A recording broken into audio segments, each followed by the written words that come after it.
Hoosier Surveyor podcast, brought to you by the Indiana Society of Professional Land Surveyors.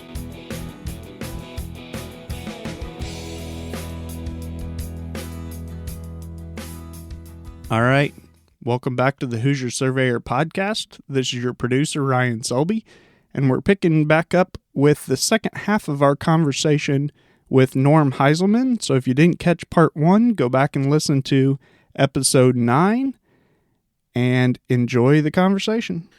A lot of people ask me, well, where all have you worked? And I said, the list is probably shorter if I tell you where I haven't.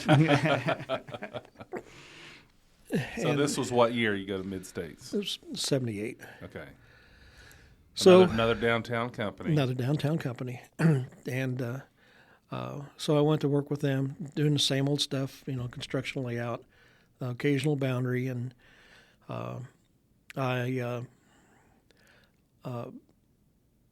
it was one Christmas, back then, Pepsi came in bottles in like an 8-pack. And we had went to my sister's house for Christmas, and she lived on a cul-de-sac. And when we were leaving, there was, in the middle of this cul-de-sac, there was one patch of ice. I imagine it was probably 2 by 3 or something like that. Mm-hmm. And I was carrying that carton of these Pepsi bottles, and I hit that patch of ice and slipped and fell. And, of course, I dropped the Pepsi bottles first, which broke, and then I put my hand right on top of them. So it cut some nerves and things in my hand. Scar still here. But that's what you get for being a Pepsi fan. I know. Have you always been a Pepsi guy? Yeah. Okay. And so he told me I couldn't work in the field for several months, so they brought me inside. Okay. And so I started doing inside work, drafting, calculations, that sort of thing, putting together field folders and finding out what it was like on the inside. And back then it was the way you calculated things. When I worked for Cripe, we had what was called, I call it a crank Monroe, which was it looked like a typewriter, and you had your logarithm book. And whenever you wanted to figure something out, you'd punch these numbers in, and then you'd crank it this way, then you'd crank it back this way, and then you'd crank it this way, and then it would come up with a bunch of numbers, and then you'd go to the logarithm book and then back it out of there to see what that value was. I think the best thing that ever happened was the HP 35, mm-hmm. But now it didn't do too much more than what they'd give you as a grab bag if you go someplace. I mean, you had your log functions and that kind of thing, but it had no memory. So we did some calculations that way. So I knew how to do some calculations. But then what happened at Mid-States, they had a big job in Merrim, Indiana. There's some sort of power plant or something over there. Mm-hmm. So they had 6 field crews working there. They rented a house, and the field crews would go and stay there while they were working on it. And they had 6 field crews in Indianapolis. This is the construction of the power plant? Yeah. Okay. And once that was over, then they brought those 6 field crews back. And so now they had too many people. Yeah. And so they took the people who had not been there as long and laid us off. So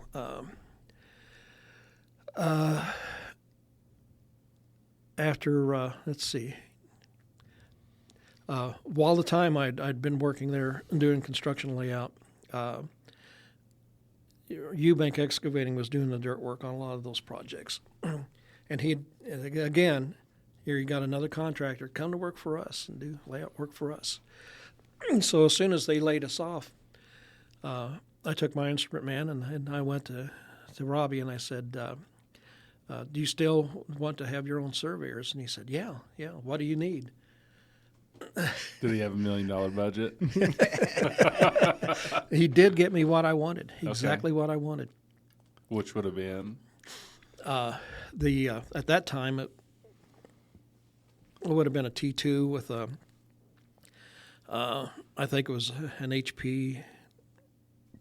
It wasn't a 76, but it was an EDM that you'd mount You could get it in scope mounted or the mounting on the sides, and I said I don't want it on the scope, and so I had it mounted on there, so everything was all there, and I didn't have to swap it out. Was that common at the time to not have it on the scope? Or what was your reasoning for not having it on the scope? Because I figured that it was extra weight on the It could make your angles off, Yeah. stuff like that. Yeah. yeah, and it would wear on the races and things like that. Mm-hmm. So all you had to do is keep track of the distance between the EDM and your the scope on your theodolite. But so I did a lot of work, and once again, I was a jack of all trades with that guy. Or I did demo, I laid pipe, constructed head walls, did layout work, just whatever he needed or wanted, I did. Mm-hmm. Did you like that? And did you find that rewarding? Did you like the mix? Yeah, it was a change of pace, and it was physical. And I'd rather do physical work than I would do mental work. Yeah. Unfortunately, the last 8 or 9 years, it's been all office, so you can tell. But you know, the thing I find, you know, I've always liked is growing with the technology. When I started at Kripe, and Kripe was progressive at that time, Jim Dankert believed in new technology. And we had switched from, when you're doing building layouts and things like that, from station and offset to radial surveying. We had EDM in the early 70s. In 71, we had a geodometer Model 6. And what you'd do is you'd take your T2, you'd turn the angles, and then you take that off the Tribrock, and then you stick this Model 6 on there, which is, it came in a backpack. And you'd put that up there, and you'd measure distances. And it was about 15 minutes to measure a distance, mm-hmm. because you had to null out each phase. There were 3 phases. You'd point it at the target, because the best had like a rifle scope on it. So you'd point it at that, and then you'd just lock it down, and then you'd move it left and right, and you'd watch the strength meter until it was there, and then you'd move it up and down until you got your best strength meter. Then you'd start measuring, and you'd null out all those phases. You still didn't know what distance you shot because it had to be calculated. So I'm assuming you only did long distances that way. Yeah. Would it be easier to just run a couple? Yeah. The 200-foot tape, right. 3 or 4 times, and we did have 200-foot. Murphy called it a chain, but it was a tape. Mm-hmm. And yeah, we did that. The primary traverses were run with that. And so, what was the typical lag distance that you were shooting these 15-minute shots with? I would say they were, well, if you could. Back then, we'd actually occupy the section corners, you know. Right, sure. And or you'd have traverse points in between, and you may. I would say they're probably a quarter mile or better. Okay. And sometimes, if you know, it was triple prism, and sometimes you'd, you know, put, if you wanted to get a little bit longer, then we carried 3 triple prisms, and you could put them into a cluster and measure distances that way. Right. But, what's the longest distance you ever measured with that? I think with probably a mile and a half. But then, that's, I mean, they're capable of more. Oh, but yeah. We have so much refraction issues here compared to, like, let's say Colorado. If you're on a mountaintop, you could shoot 8,000 feet, probably no problem. But refraction here is just so terrible. But you know, we went through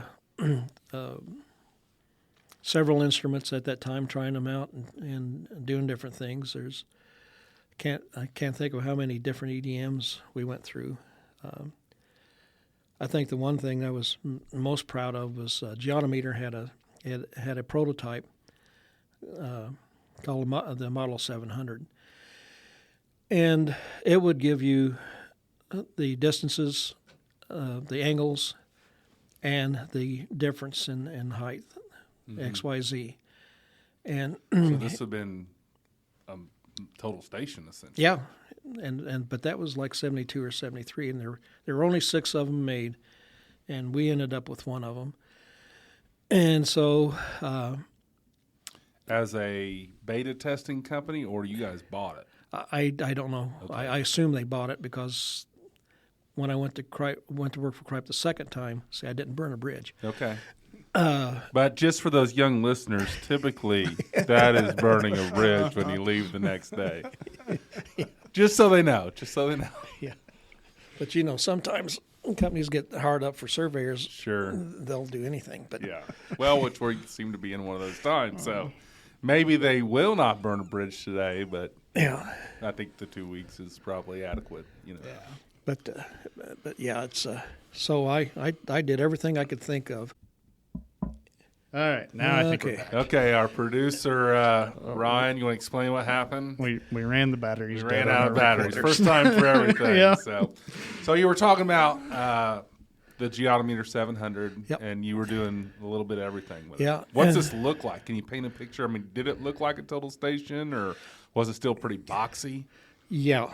As a matter of fact, imagine one of the scanners they have nowadays, not like the SX10 or 20 Okay. or whatever it is, only about 25% bigger. Right. But it had that, but it had a box that sat on the ground, and the cables went to it, and you looked into that box. They were LED And readouts that's where your in that readings box. were? Yeah. So you'd read that. So I said, I wonder if I can do layout work with that, XYZ. So I thought about it for a minute, and I said, it gives me the difference, delta elevation. So if I know what the control point elevation is, I know what my measurement for my instrument height is. If I set that rod at the same instrument as the Right. instrument height, because the prism it came with would slide up and down on the pole, and then it had a tension handle on it. So if I set that at the same height as the instrument, then all I have to do is know what the difference in elevation it is from that control point to whatever it is I'm staking out. So I set up my field book. Yes, we had field books, and so I went down that, and then I'd look and say, well, it says minus 1.2 or something like that. So then I knew that I had to come up 0.8 and say cut 2 feet. So we did layout work. I didn't do that on curb staking or anything like that, but like what I used it mostly on was I had an apartment complex that I was doing layout work on, and we were staking like the safety ledge that went around the lakes. So I used it for that. But What kind of accuracy you think you were getting out of it? I would say it was pretty good. A couple hundreds, yeah. Yeah. Good enough for that. The only thing about it is that at certain vertical angles, and it had to do with the conversion between meters and feet, we found out, but it would blow a distance. And so what we learned to do was record the meters as well as the feet whenever we were writing our information down. So then you could backtrack and see if they compared.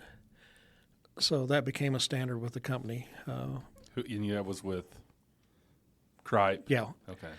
And record everything in meters and feet with that. So we went through a lot of different instruments, and I'll say that's the thing is I've had the opportunity and work with the right companies that through each progression with technology I've been allowed to grow with it. Mm-hmm. The only thing I haven't done is went after drones or something like that. So I mean we got pilots at work, so I don't need to look into that. Yeah. Although it would be fun. Yeah. So you go back to Cripe for a second round. You didn't burden the bridge after all. What year was this? Well, I had worked for for Mid-States till about 1980. Went to Robbie Eubank and did construction layout and odd man jobs for him till 1983, whenever he went bankrupt. See, I've been through a lot of companies, but you got to understand that there's been a lot of company failures during that time, and so I went to work for Merrill Jones and Associates in Greenwood. Now Merrill Jones was an architect, and he brought in engineers so he could have engineering. And then he decided he wanted surveyors, so he bought out a company called Friesen and Plan up in Franklin, and he bought them out, and so he started this survey company within it. And I applied there, and he said, "Yeah, we need a licensed surveyor and to help get us going." Now there were 2 other surveyors there, but he needed another one for whatever reason, so I came to work for him, and it was the same thing that I've been doing all my life is subdivisions and but they had me mostly doing because I had experience on the civil engineering side. I was kind of half and half. I designed stuff as well as survey, so I worked for them. They opened up 2 branch offices, one in Florida, Kissimmee, Florida, and another one in Anaheim, California. That's quite a spread for a couple branch offices. Yeah. Well, Indiana, California, and Florida. Yeah. Well, our biggest client at that time was a builder of retirement communities. Okay. So there you can see the connection between Florida and California. But what happened was the client got into those. We opened up those offices, and the client decides, well, maybe this market's not that friendly to us. So they pulled out, and Merrill wanted to stay, and he's made the investment. He wants to see it through, and he wasn't doing well with it. He was fighting against people who had already been established. He's trying to get in there. He's not getting a chance. So we would say, Merrill, you need to close those up and back out of there. And he didn't. So he pretty soon he let the engineers start going. Then he cut back on some of the architects. Survey was strong, so we decided that we were going to start our own branch or our own fly-off company called, we couldn't call it Merrill Jones, so we said, well, we'll do an acronym off of Merrill A. Jones, so we went to MAJ. And people kept calling in and thinking that MAJ was short for major. And they, so after a while we said, why fight it? So we changed the company name to Major. And so when you spun off, this was, his blessing, or? Yeah. Okay. Yep. Because he knew we had made it. We were the strongest part of the company. And this was what year? We were probably about 85, 86, somewhere in there. Now, you threw the license. We were talking about all this stuff, and you just threw in there, you got licensed. What year did you get your license? In 1982. Okay. And before that happened, one of the things I did was I stayed as a party chief for quite a while, and then I said, this isn't too bad. I kind of like this job. Maybe this is it. This is what I was meant to do. So I did go back to college, and I took everything surveying related I could think of. Where was that? IUPUI? Yeah, IUPUI. Okay. Mm-hmm. That was just why you were working? Yeah. You doing both? Yeah. I took as many as 9 hours. Mm-hmm. And so, I had a family. I was working, but I could do it. So, it's too bad to see that IUPUI doesn't do that anymore. But, that was, I'll say it. It was probably a godsend to a lot of surveyors in central Indiana. Right, Oh, yeah. Right. I took a class there. Yeah, I know. That's I think you and I went to the GPS for surveyors and geodesy, was taught by Ed Sweetland. Yep. Yep. So I can't remember when that was, but That would have been like 2001. Yeah. Nah, maybe 2000. I was at Congdon, so it had to have been like 2003, maybe. Yeah. So you guys break off major, and it was major engineering, right? well, just major land surveying. Okay. Yeah. Eventually they became major engineering, weren't they? Or no? I don't know. Okay. I decided to leave there, and After how long? it was probably 1988, so 83 to 88. So after about 5 years, then I went back to work for Paul Kripe. So back then, by that time, Mr. Kripe was 90 years old. Did you do a 2 weeks notice on the next time you left? Yeah, Kripe? I've done that. Okay. I've always done that thing. I only was the bad boy once. Okay. And so, but by then they made me a project manager, and I only ventured into the field ever so often. But most of the time it was relative to subdivisions and Alta surveys and that sort of thing.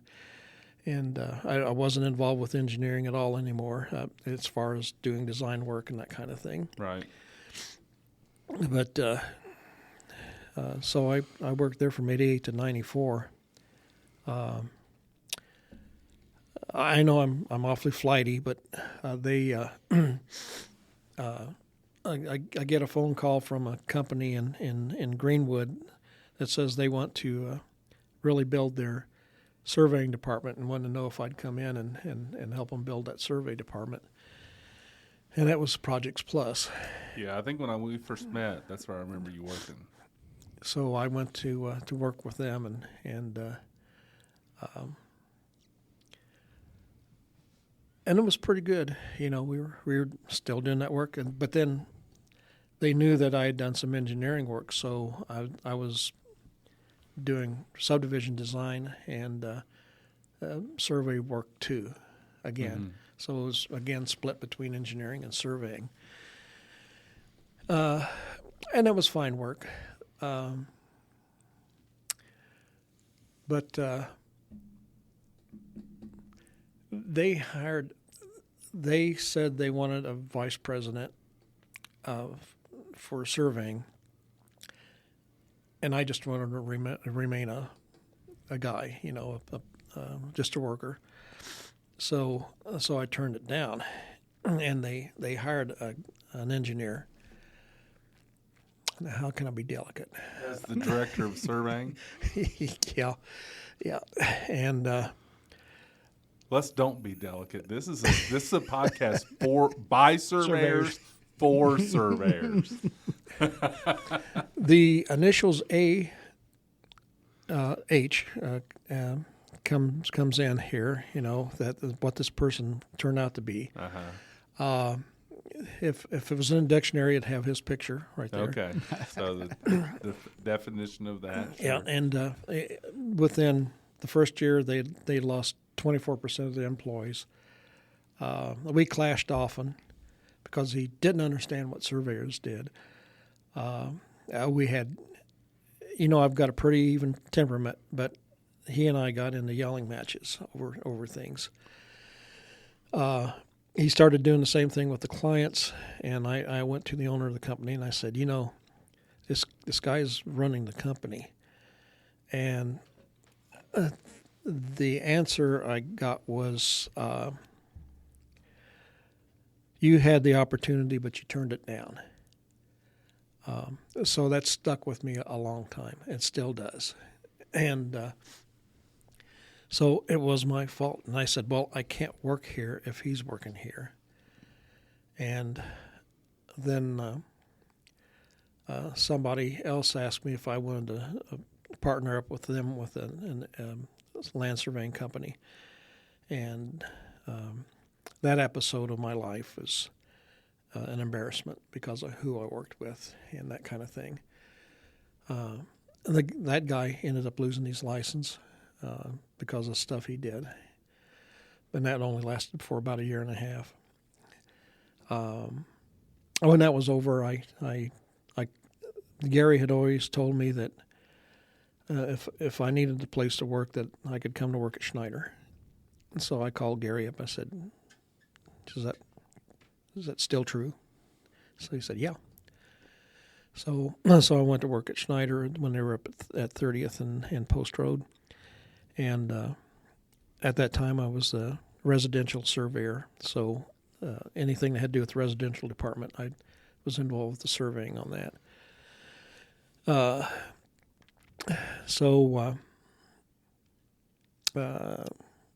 It's pretty normal stuff. I was back to surveying again, no more engineering, which is fine because about that time is whenever things started really getting crazy with what they were making engineers do. Some things just boggled my mind about what certain towns and municipalities were requiring. And and then they had these people come in and tell them, this is what you should do, and let us take care of that for you, and we'll look it over. And what they were doing is taking the engineering out of engineering and following a cookbook, which I did not agree with. So that reminds me of a quote I used to say, and maybe I'll get in trouble for that. I don't know if it was a quote so much as a saying that when I wanted to razz an engineer, said, the surveying is an art and a science. It's a practice rooted in law and measuring technology, and engineering. All your answers are in a book somewhere. So I mean, I like the. I have a lot of engineering friends, so I don't want to burn bridges, so to speak, here. But yeah. But it does seem to be a certain cookbook type scenario today. You might have to edit this out of there. We'll see. It's even more so now. So, for instance, you'd evaluate a site and you'd end up with a curve number, which has to do with the imperviousness of the soil. And you'd go through it and you say, well, okay, so this much of it's grass, this much of it is a farm field, this much of it is a forest, this much of it is lawn. They all have different curve numbers because they'll absorb rainwater or they'll pass it on. So you come up with this coefficient, which is that curve number.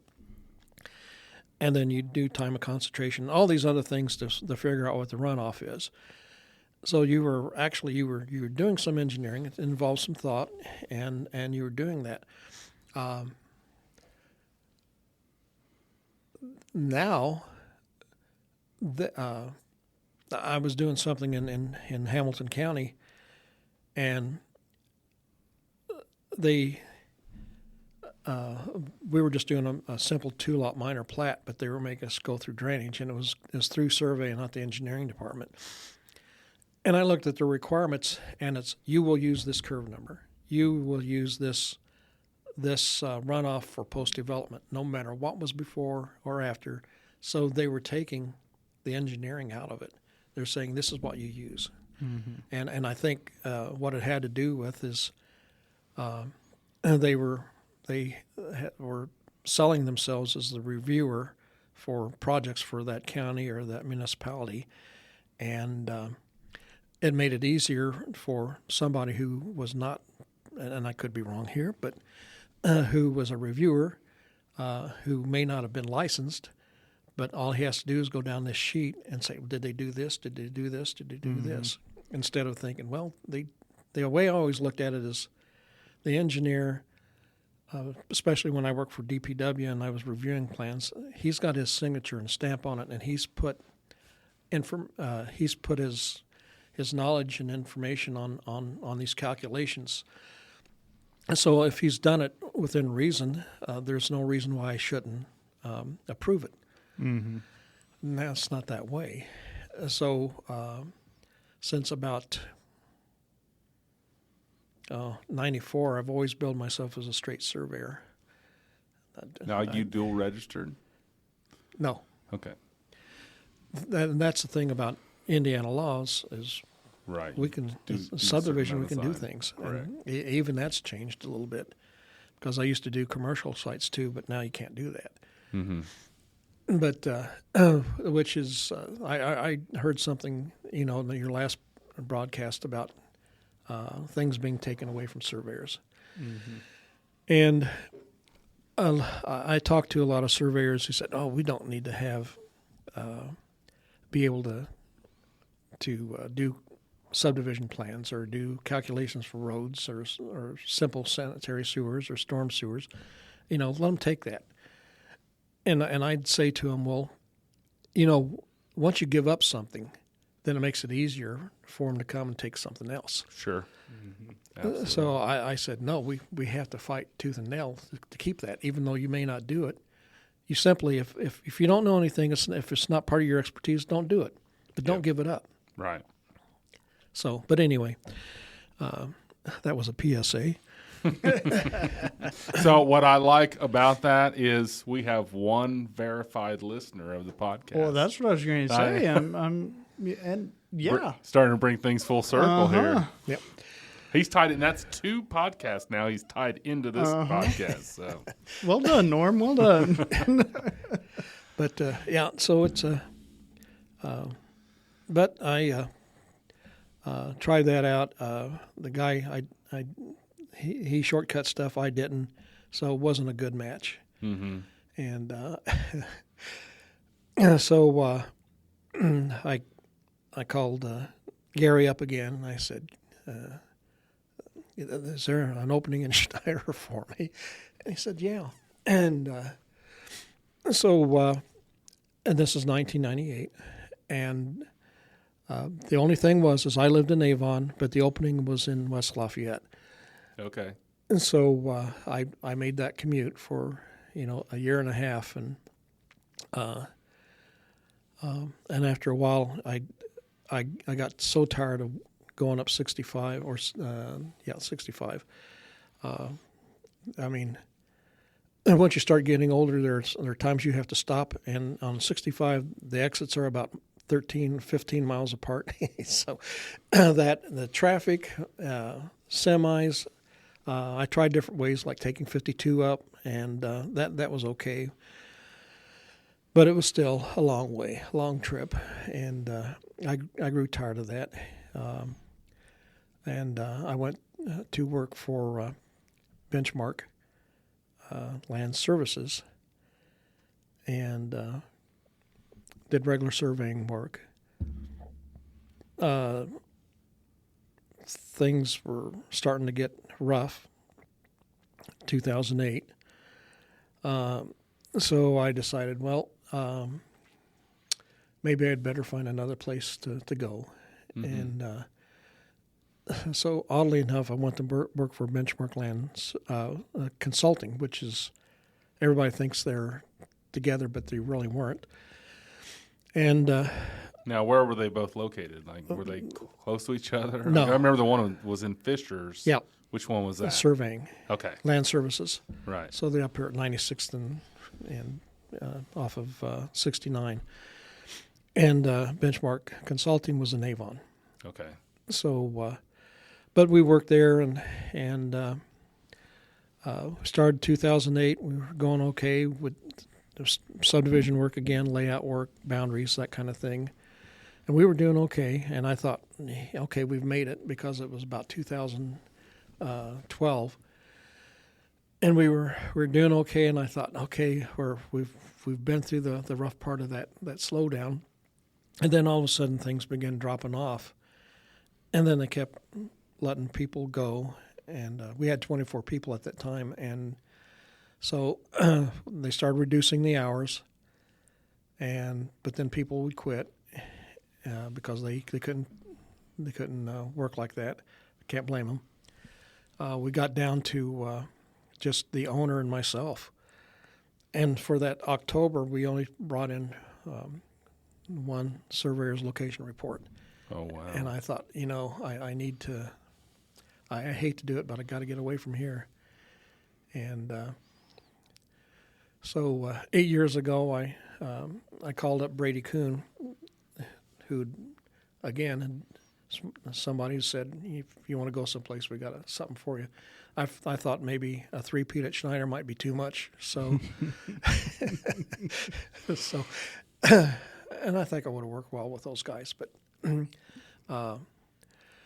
so I went to work there, which was Y Engineers, and I've been there ever since. So I'm project manager, senior project manager, vice president, senior project manager. So at first I told him, I'm going to retire here whenever I turn 75, which will be January. And so start looking. And it's that was back in October, maybe September. And they'd been looking for all this time. And finally, they did some interviews, but a lot of them just didn't click. And so they found a person. So retire? No. I lied. I'm not retiring. But it's good that they have me working. I go into the office on Monday, project managers meeting. I get stuff to field crews, and then I go home, and then I see you next Monday. So I work remotely most of the week. And home is in Brown County. In Nashville. Mm-hmm. So you've lived downtown Indianapolis. Yep. Did you live in Greenwood? Yes, I did. The Greenwood years? I've lived in Greenwood twice. Okay. Avon. Yep. And then when you started working at were you still living in Avon? Yes. Okay. So you moved from Avon to Nashville. Mm-hmm. Tell us about Nashville. What's drawing you to Nashville? We, Nashville's kind of that, it's kind of a tourist trap, and maybe that's not the way to say it, but it's a little nice town. Community. Yeah, it's got some things going on, and even whenever I was in the Boy Scouts, we would go down there to Yellowwood in the primitive area. As a matter of fact, we went down there when it first opened up, and so we used to camp down there. I don't know how many times I camped at Brown County State Park. I've always enjoyed. I did end up with motorcycles. I've owned 4 motorcycles, and we used to go down there and drive the back roads on a bike, and so I really enjoyed the area. I've always liked woods, plenty of woods, rolling hills. It's not flat land. So we decided we were going to build a house down there, and we started looking around, but then everything was being snapped up almost as soon as it came on the market. I wanted acreage first, and could never get it. And we just about lost all hope, and we'd already sold the house, and we were living in an apartment, and every day I would check the listings, and this lot comes up for sale, 1.1 acres, wooded, rolling. And I said, well, this just came out, so I made an offer. And, Unseen? Yeah. Okay. and so I made the offer. They accepted it almost immediately. And I thought, uh-oh. What did we do? So we went down there the next weekend, and the thing is it's got quite a bit of relief on it. But what had happened was the couple who owned it, they had bought it with the same purpose. They were going to build a house on it, and her husband caught COVID and died. Oh my! And so she wanted to liquidate it. So it has all the utilities you want. We didn't have to put in a well, septic, or anything like that. All the utilities were there, and so we got it. Walkout basement, and it was either a walkout basement or a 10-foot tall crawl space. So Might as well go with the basement. So we built the house there, and we didn't get moved in until October. So it was 20 months under construction, maybe. Okay. A lot of time in an apartment, huh? Yeah. Take you back to your early days in life, living in an apartment? I never really ever lived in an apartment. Okay. I rented houses mostly. Yeah. So before we move on to another topic, let's talk about these bikes. What kind of motorcycles have you had throughout your life? I began with a Honda 350 trail bike. Okay. And I rode some trails with Ralph Schwartz, who was my rod man, and he turned me on to motorcycles, you might say. So we went trail riding, and after a while I thought, well, that's nice, but that's not what I do. And it's a 350. It's a small bike, and I'm not small. Although in those days I was still quite fit from being in the Marines, and my summer weight was about 220, and my winter weight was 230, and I was solid. But so I said, this bike's too small. And so the next thing I bought was I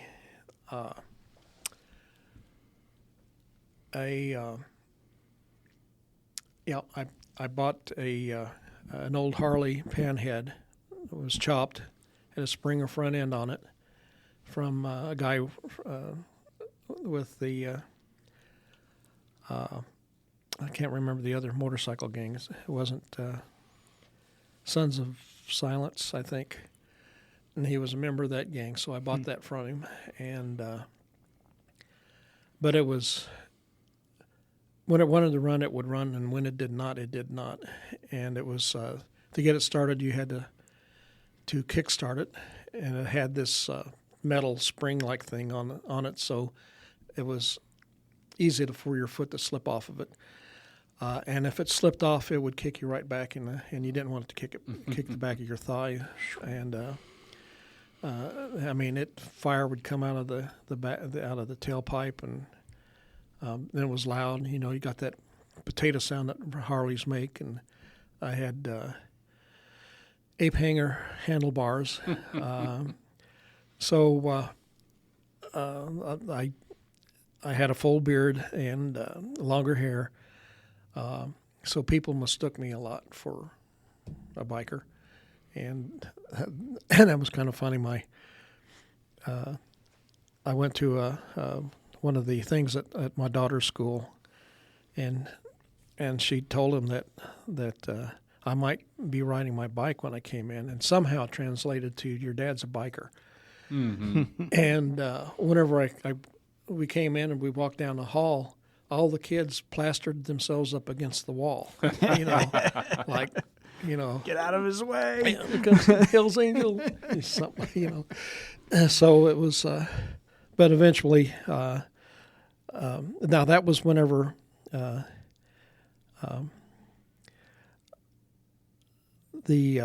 one of those layoff times. I can't tell you how many times there were layoffs, and like I said earlier, that you expected it because of either weather or things would just shut down. So I had to sell it, and I did. And then I went for a couple of years without a bike, and then so I said, okay, let's get a Yamaha 550. And so I got that, and after a while, okay, it's too small. So I sold that. My next bike was a Honda VTX 1300. So I had it decked out like a road bike, a cruiser. I had saddlebags on it and everything. So it was a powerful bike, and I like that quite a bit. The kids wanted a pool, and so I made the sacrifice. Oh. So no bike now? No bike. No bike. No bike in retirement? Well, pseudo-retirement, whatever you want to call it. I don't know. one of the things that kind of helped me get rid of that bike was it just seemed like my head had to be on a swivel all the time. Right. And people would pull out in front of you, and it's I mean, I've had to lock one up at least twice. Excuse me. So after a while, I thought, this isn't fun anymore. And the other thing is, and I'm sure the audience will appreciate it, is while we were going down all these back roads in Brown County or Morgan County, every time we'd go by a fence, I would look down. Yeah. Mm-hmm. And, okay, is there a monument there? Is there something there? And my wife, she'd slap me in the back of the head and say, quit surveying. Pay attention to driving. It's typical, if you look at the family album, there's probably just as many pictures of survey monuments as there are the kids, so I think in LinkedIn I call it monumentitis, but but anyway, so made the sacrifice, haven't done it back. My wife says, why don't we get another bike? And I keep thinking, I don't know. Let's move on to advocating for the profession. So you've been involved with, I'm assuming, Central Indian chapter of ISPLS. You've served on the board. You've been the president. Talk a little bit about that journey. Well, I think where it started, whenever I had decided that this is what I want to do, I said, now you need to become involved. And then I've always thought that if you're going to do something, become involved in it. First of all, that's how you find out things. It puts you kind of on the inside, so you know how things are working. And then once you've learned that those things, then you can start giving back, if you want to put it that way. So I started out with the Central Indiana chapter, and we, in those days, we used to meet at the Indianapolis Power and Light. It was a cold, not very much light in that room, and we had a row of fold-up chairs, and you'd go in there and you'd sit down, and then it was usually Jim Dankert or Jake Hall or some of those guys would be presenting something. And so, I stuck with that for a while, and then those guys began to drift away from it. So us younger people started coming in, like Dan Wu and Don Scotton, myself, and other people. And forgive me if I don't mention you, but I'm thinking of you. And so I started doing that. But the thing about it was that there'd people come in and run for president, and it just seemed to me like they wouldn't do anything with it. They'd become president, and I don't know, were they patting their resume saying, oh, I was the president of this or that? So we kept thinking there's got to be something better, but then finally it came to the point where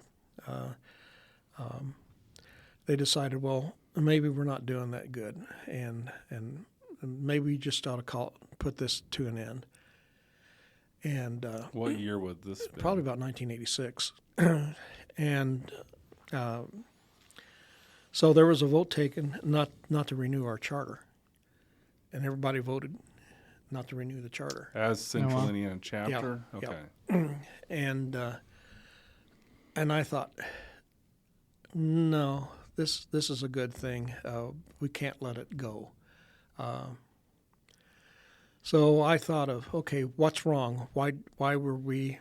And forgive me if it sounds like I'm bragging, but it seemed like we weren't doing anything. So I thought, okay, what we need to do is do something to draw people in. So I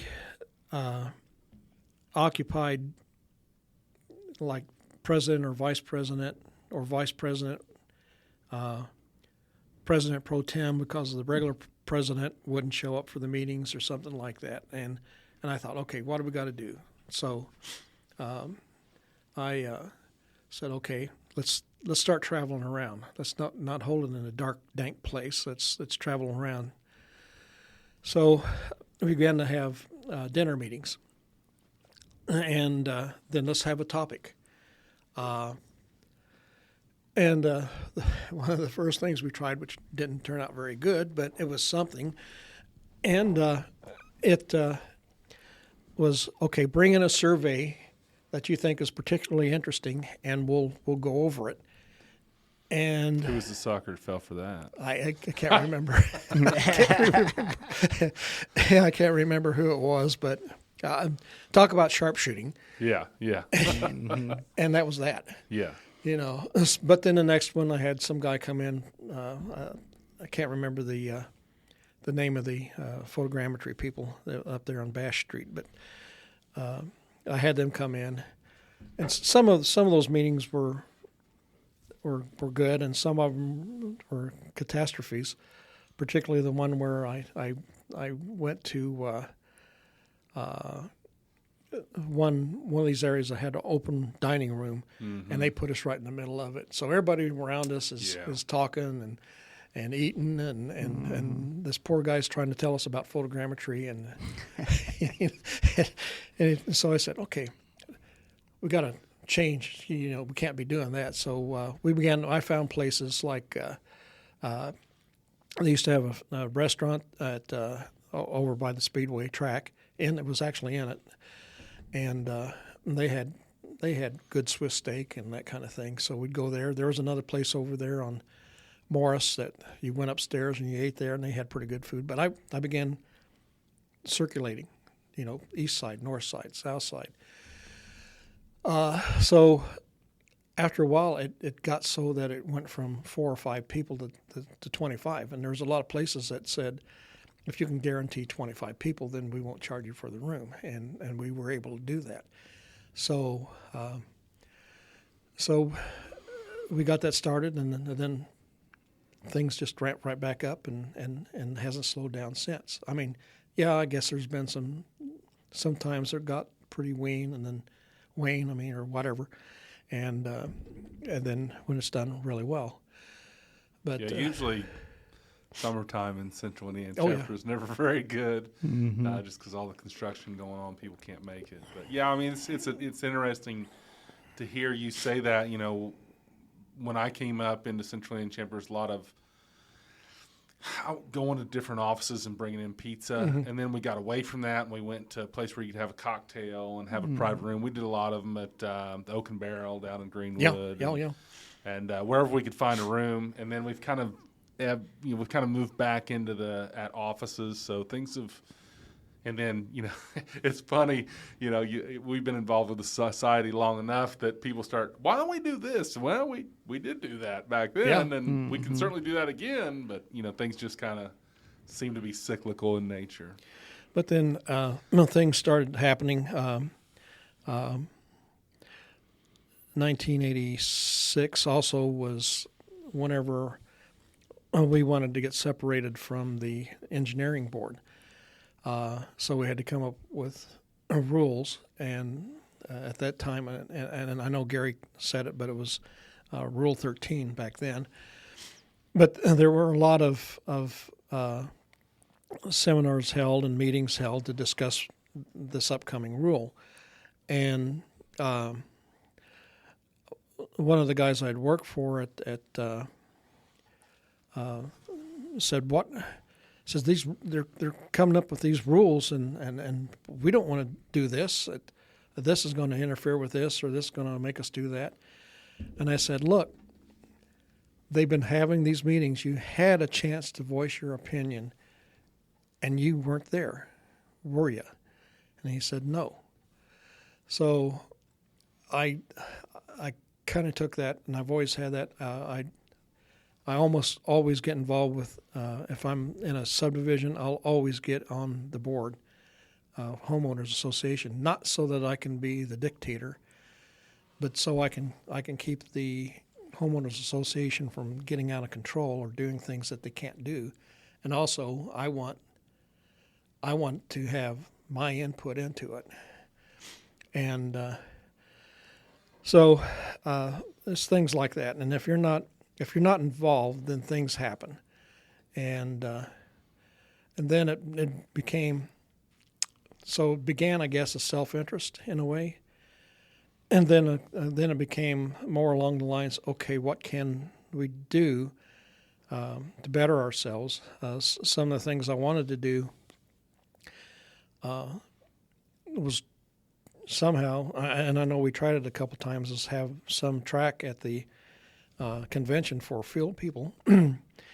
And because I remember whenever I had first started, Murphy, who was my first party chief, the guy I worked with, whenever there was a convention, we would go maybe at lunchtime, or he'd just take off and said, oh, let's go over to see what they got at the convention. And I'd go in there, and I'd see all these surveyors walking around, and then I'd see all these new toys, and I'd realize, there's a whole lot more to this than just pounding hubs in the field. And so I just wanted to become part of that. And then, we were talking about workforce development. Well, and I've said this before, that yes, we need to get in the schools. We need to hook them early and that sort of thing.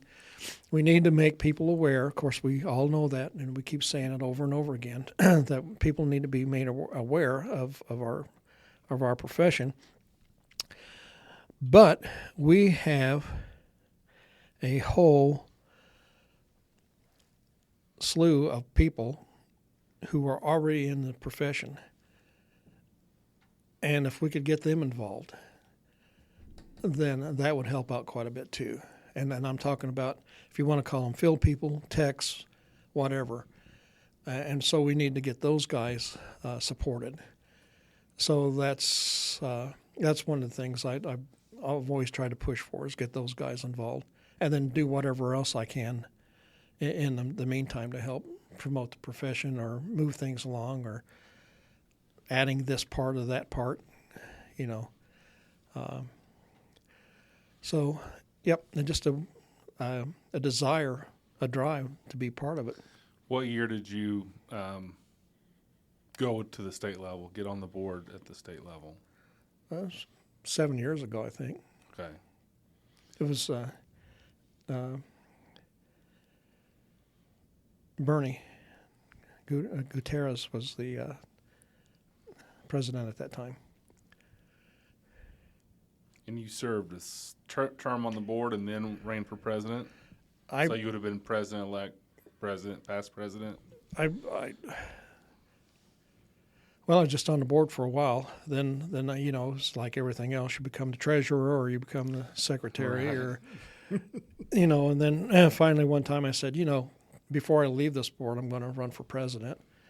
And I did, and was elected. And then, of course,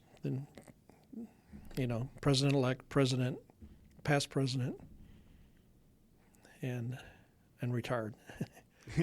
So you don't think you'll be back on the board, or my way of looking at that is is that you can have the same group of people run things forever, which was what way back when the Dankerts and Jake Halls and the John Whitlocks and all those guys, they were the core back then. But they were the popular ones, and you could win hands down. But what it did was there never was room for somebody else to come in and become involved. So my thought on it is, okay, I've served the 7 years or whatever. Now it's time that I make room for somebody else to jump in there right. and get on there, and so now they can give their time and energy. Sure. And they probably have fresher ideas and things like that than I have. Or what we think is fresh ideas that we've done before. No, I mean, I'm getting to be one of the senior ones on the board now, having been through there a couple different phases. But it's good to have those people that have the insight. What I never want to say is, hey, we've tried that before, it didn't work. Yeah. And just shut it down. Exactly. We can say we tried that, and here's what went wrong that time, and here's how we can make improvements. Yep. So I think it's good to have that mix, to have Oh, those, a handful of the older guys with the younger ideas too, and so you can have that balance between the two. where do I fall? Well, you're somewhere in the there. older guy or the younger guy? You're kind of in the middle at the moment. Well, I'm always stuck in the middle of something. No, that's true. You got to have the old guard show the way, show the path, so that they can become accustomed to it, and then they can make it their own afterwards. Yeah. Absolutely. So back to work. You're not retiring in January. No. You're going to stick around for, what do you think, a couple more years, or you going to scale back in hours to more kind of part-time? Bob Vollmer. You're going for the record? Yeah. Huh. Yeah. So, I mean, you think you're going to be 40 hours a week for the indefinite I don't future? know. I don't know. Maybe. Depends.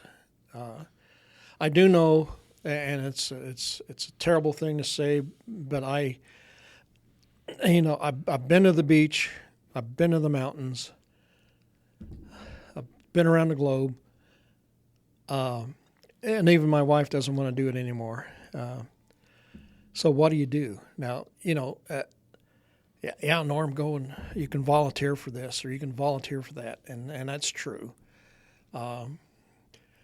But the way I look at it is I've got to have my mind challenged all the time, and that keeps you from getting old. So if I've got problems to solve, and surveying does that for you, it gives you those. I mean, I don't have to tell you guys, it's different every day. A different problem to look at, a different way to approach it, which is the allure of this profession. But I do crossword puzzles. I do cryptograms, just things that exercise my mind. So the thing that would get in the way, I think, would be either a loss of mental capacity, not so much physical capacity, but that too could have something to do with it. Mm-hmm. So, but mostly mental. What do you do for fun outside of work? Well, survey. Survey. I go look for lost section corners. I would do a little bit of gardening and that kind of thing. That's what we've done. Also, I have an unfinished basement. And in the last house I lived in, I finished the basement. Okay. So I do that kind of thing. But then you can only do so much of that. Then what? And but my last one was a 5-year project. So but it's just something like that. Maybe I don't know. Maybe it's a sort of thing where that surveyor in Brown County might need some help or something. Sure. Mm-hmm.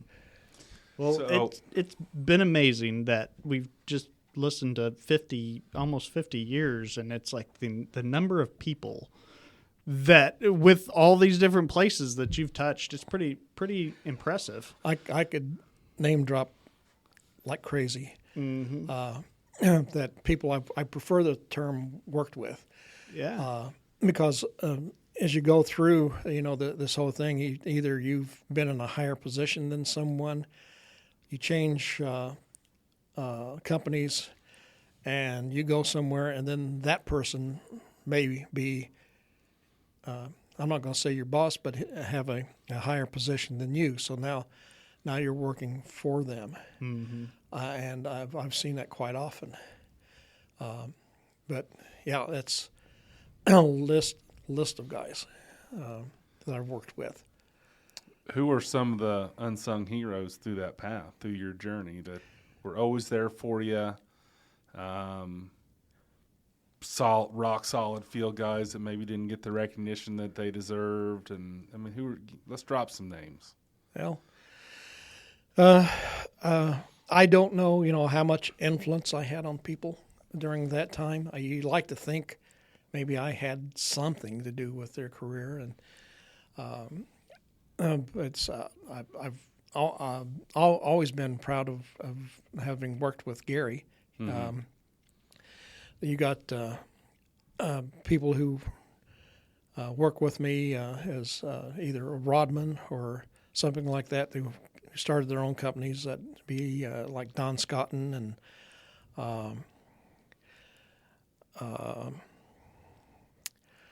let's see. I don't want to miss.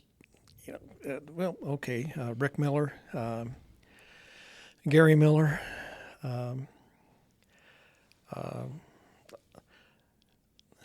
Let's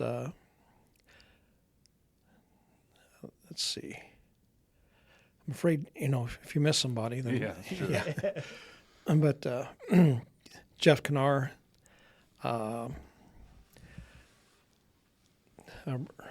Brian Rissmiller, Mike Smith here. Mm-hmm. I'd say Jerry Wiggins, but I've worked with him. Well, there was always Tom Murphy, who had a big influence on me, because back in those days he was considered one of the top party chiefs in central Indiana. Mm-hmm. So I learned a lot from him. There was another person who started out in the field, some lanky kid, was Al Oak, who became president of Cripe, and now he's retired. Mm-hmm. So you helped him come up, and then he made it at the top, and then he retired before you. Is that stuff like that happens. Yeah, it's What about notable projects? What's some of the most? I know you had something to do with Lucas Oil Stadium. Yep. Well, probably one of the earliest things that's public, visually public at that time, was they were building Market Square Arena, the first home of the Pacers, and the top would not fit on it. Uh-huh. It's a circular, and so this is a prefabricated top of some kind? Well, or they brought it in halves? Or? Just whenever they started bringing in the trusses and things like that, they wouldn't fit. Oh, okay. And so Cripe at that time we were probably one of the only companies. We may not have been the only, but one of the few that actually had EDM. And so what we did was we set right up in the middle of it, the radius point, and shot all the columns all the way around it. And then we went up on one end of the stadium, and then we shot all the tops of the columns going around it.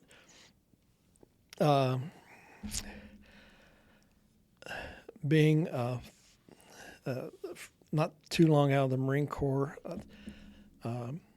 I wasn't too afraid of much. And so I walked around. I shouldn't say walked around.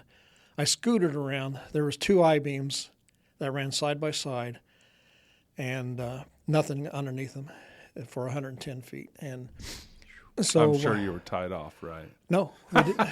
See, again, incriminating himself. Hopefully OSHA's not listening to this one. Well, back then they didn't have some of those rules, and the steel workers, to my amazement, would walk around on this stuff like they were walking on a sidewalk. Right. But the way I got around was they were I-beams, so I'd put my feet on the bottom lip of the I-beam and scoot along the top of it, and I'd stop at each column and put the prism on it. Now, Murphy ahead of time had made a jig so that whenever you'd put the front of it on the top plate of that I-beam, that it would be centered. So, and he had a dowel rod in the middle of it so that you could turn the prism to face toward the EDM. So we went around that, and went around it twice, getting shots on it. And so we gave the results of that information to the steel erector, and they were able to move those column lines so that finally that top would fit on it. So that was one. The next thing I missed, but one of my the persons who had worked with me before was Ed Windhorst, and he worked on the first stadium, the RCA stadium, and he worked on that. I didn't get a chance to work on that. But then whenever they were building Lucas Oil Stadium, they hired us to come, and they'd already started up with the concrete work, and they had their anchor bolts already in. And so the first thing I had to do was go in and as-built all the anchor bolts, give them as-built drawings so that they could get their bearing plates manufactured correctly, and so I passed on some of what I knew on how to approach things to some of those steel erectors, which they carried with them from that point on, because the way they did it was would not have worked out very much in the way your precision measurements would be. They used to go up on those trusses with a lift and take shots on it, and I said no, we just put a target on there, because at that time I'd gotten an S6, and it would shoot reflectorless, and we had to do different measurements under different things like cable tension, no cable tension, different things in the morning.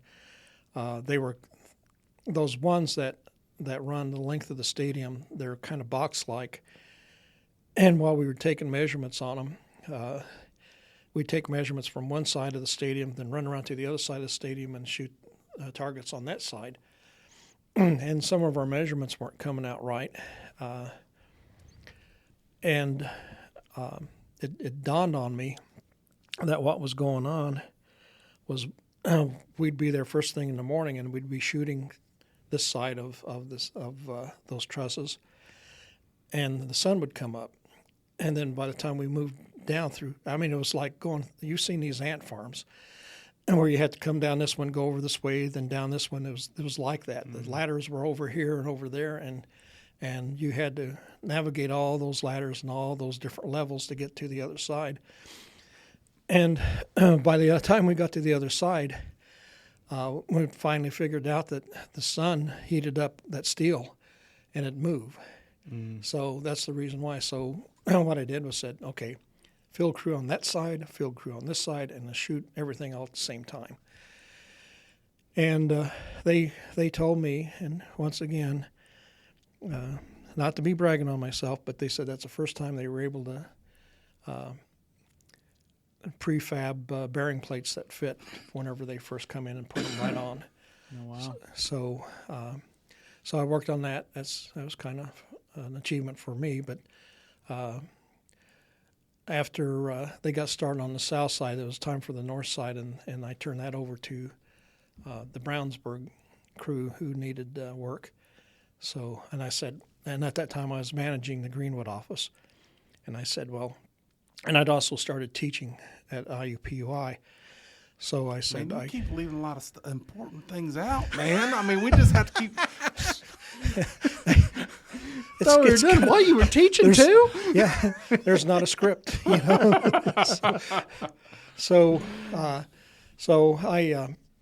said, I can't devote the time to this. It's necessary. So the other field crew took it over. But I taught Civil Engineering Technology 104, which is fundamentals of surveying. And that was the crazy thing. I had 24 students, and the first thing I said is, how many people want to be, raising my hand, I said, how many people are going to be land surveyors? Crickets. Nothing. They were all there for construction management. Uh-huh. And so I tried my best during the semester to convert them, you know. Did you get any? I got one guy, for sure. While I was over there, they needed help with the steel erector. And so there was one guy, he wanted to drop my class. And I said, why do you want to drop it? And he said, well, I've got a wife at home, and I'm not making enough money. They won't let me work part-time. So I said, well, I tell you what, your grades aren't that bad, so just stick with it and let me see what I can do. So I talked to the steel erector. I said, I've got this kid that wants to stick with it, but he's having these problems. So I said, we'll hire him. This is what they told me. So I said, now, he's got class and a home life. And they said, we'll work with you on that. So I went over there, and I told the guy, I said, I can get you a job. You don't have to worry about making it to class on time because they'll let you leave to make it here. So as far as I know, he still works with them. And so he had a job, and he's doing layout for them. Wow. So it's not completely like land surveying, but he's doing stuff that he learned. Mm-hmm. They wanted me to go with them to Dallas, I should say Arlington, to build the new stadium for the Cowboys. But I said, no, I'm married. I don't want to see another one go. So that's, it's things like that. I can't tell you how many buildings I've surveyed downtown. I did cross sections on the canal whenever they wanted to rework the canal, and there's I can't tell you how many subdivisions I've been involved with, but it's things like that. Just wouldn't it have been interesting to keep track of how many lots that you helped create? Oh, could you imagine? Yeah, I know. It's kind of mind-boggling, because one of the things that we thought about whenever I was doing all this stuff back in the early 70s was they were coming up with all these lots around the reservoirs, and we kept saying, where are these people coming from?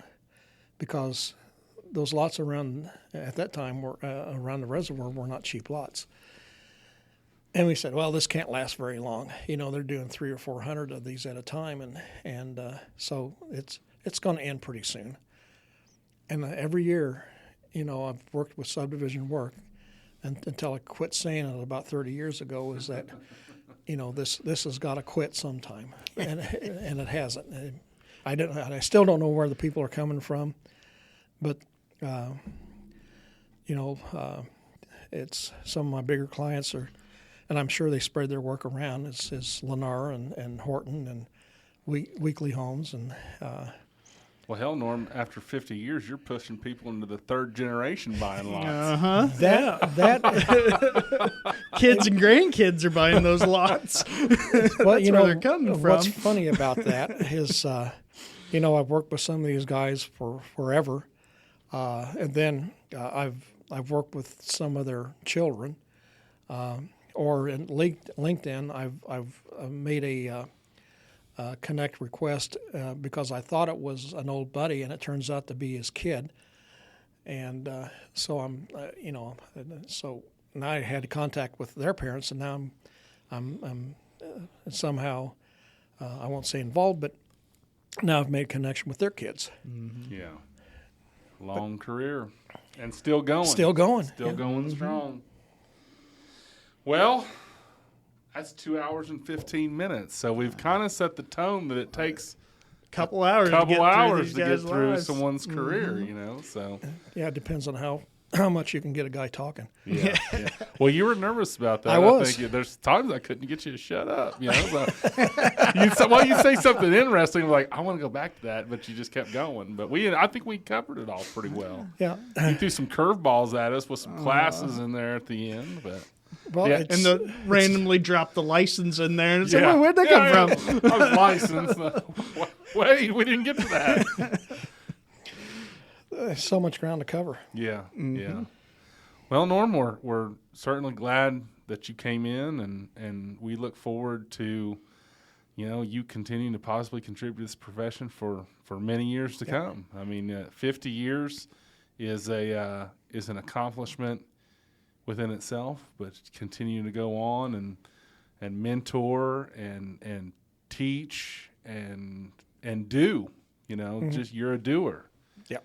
And I think that's awesome, to know who you are and decide that, being a doer is who you are, and you've done some great work throughout these years. So anything else to add? Anyone have any comments? Mm-hmm.